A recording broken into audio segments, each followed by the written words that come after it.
Hey everyone, Scott J. from Crucible Custom Props, Norfolk Lab, and all the forums here. So today we have the trio of Luke lightsabers, or Anakin lightsabers, or whatever you want to look. Just don't call it a Rey lightsaber for me.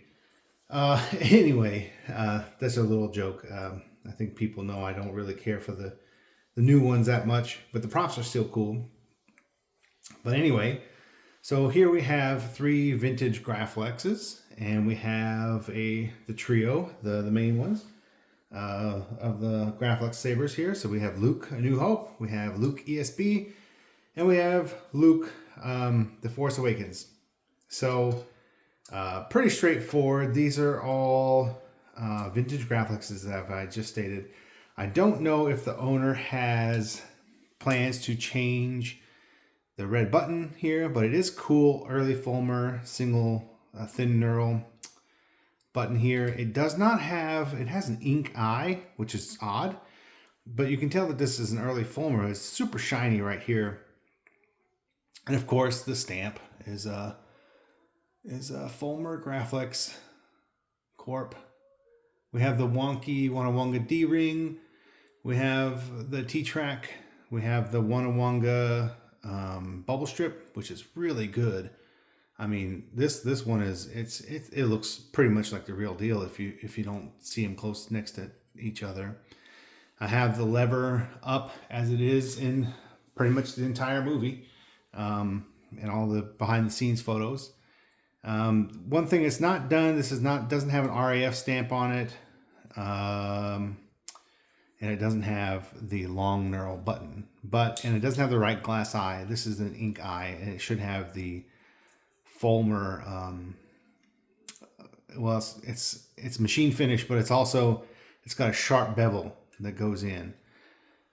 Otherwise, it's super accurate. We got the Wonawonga small rivet set here, and everything is glued. Nothing has been drilled or riveted into this Graflex, so everything can be popped off and cleaned up with acetone with no harm to the Graflex whatsoever.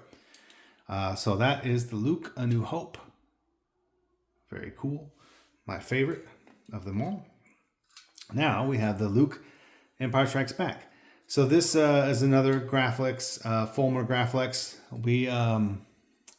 He wanted to match the Wampa Cave scene as much as possible. So it's set up exact same way as the Wampa scene. We have the T-Track that is lined up correctly for the Wampa scene. We have the D-ring that's set up the same way.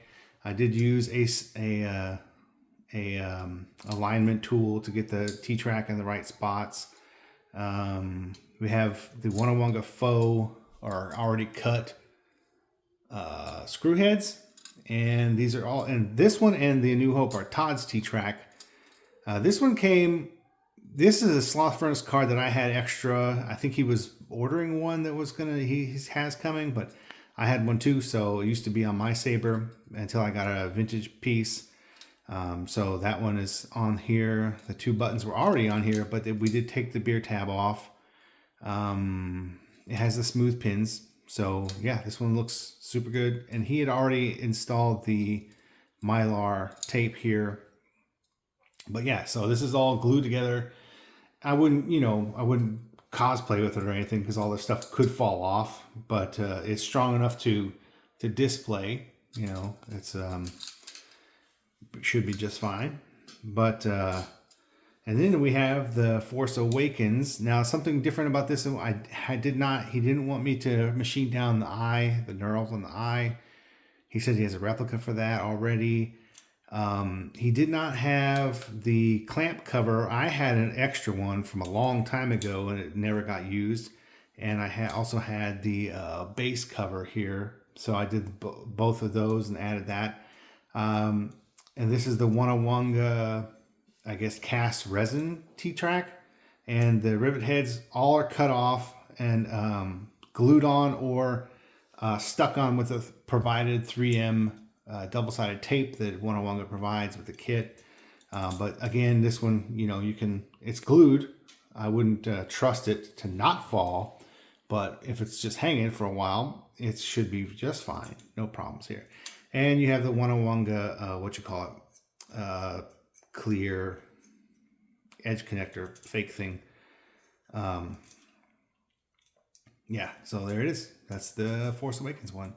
Again, I think it just needs the machined edge glass eye, and that's about it. But the alignment is all as it should be for the Force Awakens. Everything's on there, good to go. But yeah, it's still a cool prop. I like it because it kind of harkens back to The Empire Strikes Back and A New Hope with the glass eye, and it, that's pretty cool. But anyway, that's the trio. There's the three of them. Oh, and the D-rings are Onawanga. They are different, as you'll see that the rivets used from Empire Strikes Back to the Force Awakens is different. The bigger ones are on Empire Strikes Back. But these are all Onawanga parts, kits, and Todd's T-Tracks, and that's about it. So yeah. All right. Thanks for watching.